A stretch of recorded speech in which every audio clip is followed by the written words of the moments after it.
Greetings and salutations to all my SEO friends and family. This is Ralph. Welcome to my YouTube channel. It's called Graph. Make sure you hit that subscribe and like button. With all that being said, I want to finish out my ranking with press releases video. I started a case study over 11 months ago on how to rank a website with press releases, but as you can see here on the screen, it says ranking with press releases, I failed. This is video 3. I failed, and the reason why it took me 11 months to create this third video was because, probably because I was shamed, but it wasn't just that. In all seriousness, I do have another video that kind of explains where I've been and what I was doing and why I stopped making videos for 11 months, basically. So I'll put a link to that video in the description box below. That's only if you're interested. But if not, let's dive right into ranking with press releases. I failed, okay? And let me show you the format in which, and the reason why I failed. So the website is called bestbeatmakingblog.com. And as you can see, this was my setup. I had some blog posts that linked to the homepage, because that was the page that I was trying to rank. And then I had the press releases that linked to the different blog posts. Now, the reason why I failed was, my website tanked. When I say I failed, I mean my website, it literally disappeared from the search engines. It was still indexed. It just was like all of my rankings were gone, and I was on page like 2 when this happened, so it was very discouraging too. So it tanked. But the reason why it tanked was because my anchor text was totally off. And it was a rookie mistake, actually. It was a rookie mistake. So basically what I did was, let me go here back to this one. When I linked from my press release to my blog post, my anchor text was the title of my blog post. So if my blog post was, tips and tricks for making banging beats, that was my anchor text. Whatever the blog post title was, that was my anchor text. And boy, that was a big mistake, because it tanked my website. It tanked the homepage. I was on page 2 at the time. And it just destroyed it. So here are the anchor text rules for press releases, which I said it was a rookie mistake. And I really was testing it too, because I knew not to do it, but I just had a feeling that somehow this would work. But in the world of SEO, you have 0 rooms for feelings and only room for what will actually work. But you got to test to know what will actually work. So I'm not too disappointed about it failing. So it just confirmed what everybody in the world, or everybody in the SEO world already knew. At least those that are not rookies. So the anchor text rules for press releases are this: only use naked URLs, which is, as you can see, www.mywebsitename.com. So whatever your website is, the .com, the naked URL, or use the brand name. So the brand name for that website was Best Beat Making Blog. So therefore, the anchor text I could have used was Best Beat Making Blog, right? Because that was the brand name. That was the name of the website. So you can safely use those URLs. And as a matter of fact, in pretty much all of my anchor text that I create, when I'm creating, if it's a PBN, if it's a Web 2.0, if it's even White Hat Outreach, 90% of the time I'm using the anchor text URL, or I'm using for the anchor text, I'm using the URL, or I'm using the brand name. That's the majority of the time. The reason for that is because the websites now rank predominantly based off of the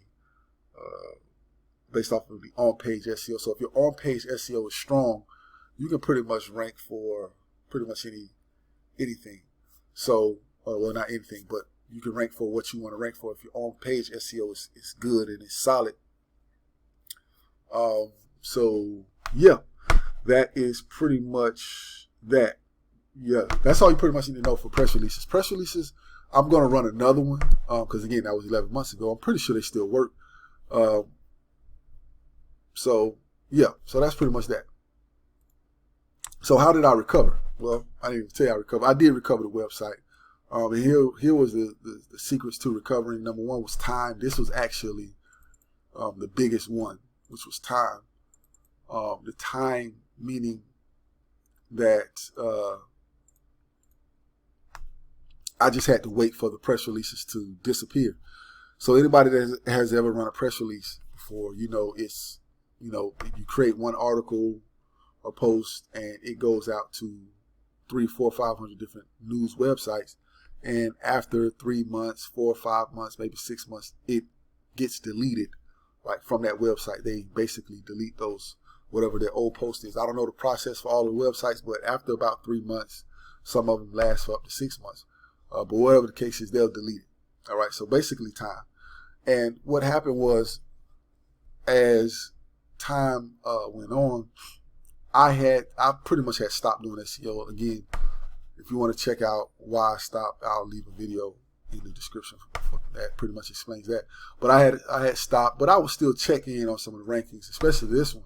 And after probably about 8 months, 7, 8 months, it popped back up. The website popped back up, but it was on like page 8, 9, something like that. So it was, the rankings had dropped miserably. So I must have triggered something. Anyway, so that's how I recovered. So how I also recovered when I saw that it popped back up about a month ago. About a month ago, 6 weeks ago, I say. I created some Web 2.0 links, one PBN link actually, just one PBN link, and a couple of white hat guest posts. I think about 3 or 4 of them. About 3 of them actually. And now the website is, for a secondary keyword, it's on page 1, and for a primary keyword, it's on like the bottom of page 2, top of page 3. And I just got back into doing SEO about 6 weeks ago. So for this, and I started with this particular website. So yeah, so that's how I recovered, and so I feel okay. It's on the first page for a secondary keyword. Primary keyword, it should be there. The goal is to have it there by the end of, what is this? This is April 1st, so the end of this month, hopefully will be on page 1. All right. So that's how I recovered. So what did I learn out of all this? Number one, link juice still has an impact on your rankings. At least, now this happened 11 months ago. I'm going to do another test on press releases to see if it still has a negative or positive impact. I'm going to do that. But what I learned is link juice still has an impact on your rankings. Blog posts do pass link juice to other pages that are linking that you are linking to. Excuse me. So what do I mean by that? Let me show you here. So if you go back to the diagram here, you'll see that the blog posts were linking to my home page. This is the page it tanked, and all of the posts that I was linking to, they disappeared as well because they were ranking in the search engines also. But everything pretty much tanked. So obviously it did pass on link juice, but the anchor text was just bad because like I said earlier, the anchor text was the title of the blog post, which was a terrible idea. It caused it to tank, and the link juice did pass on link juice, so it didn't just affect these blog posts, it also affected and had a negative impact on the actual website, the page that the posts were linking to. Excuse me. So the posts were linking to the home page, and that caused the page to drop in rankings. So let me show you.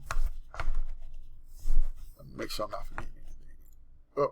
So let me show you where I am ranking so far.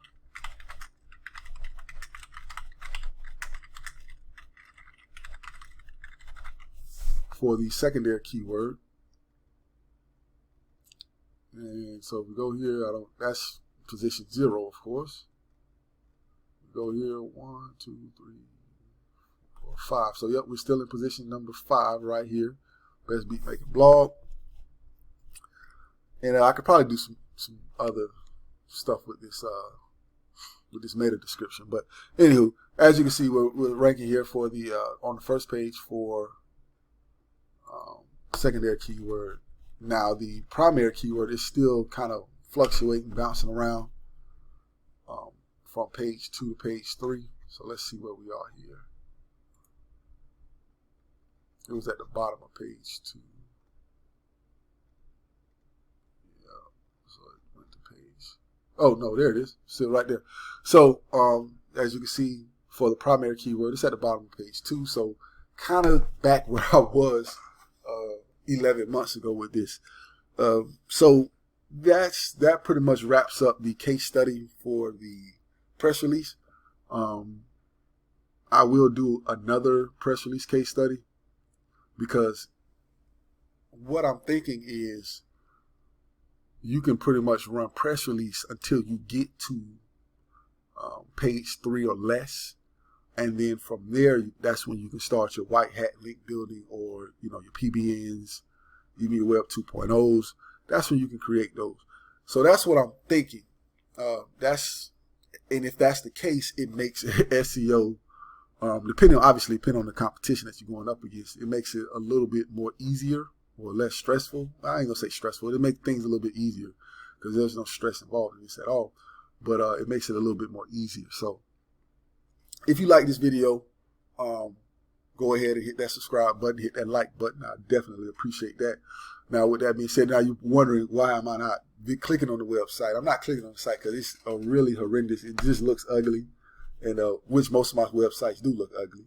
But the goal is to rank it. So that's what you have there, guys. Hopefully you got something from this. All right, and we are out.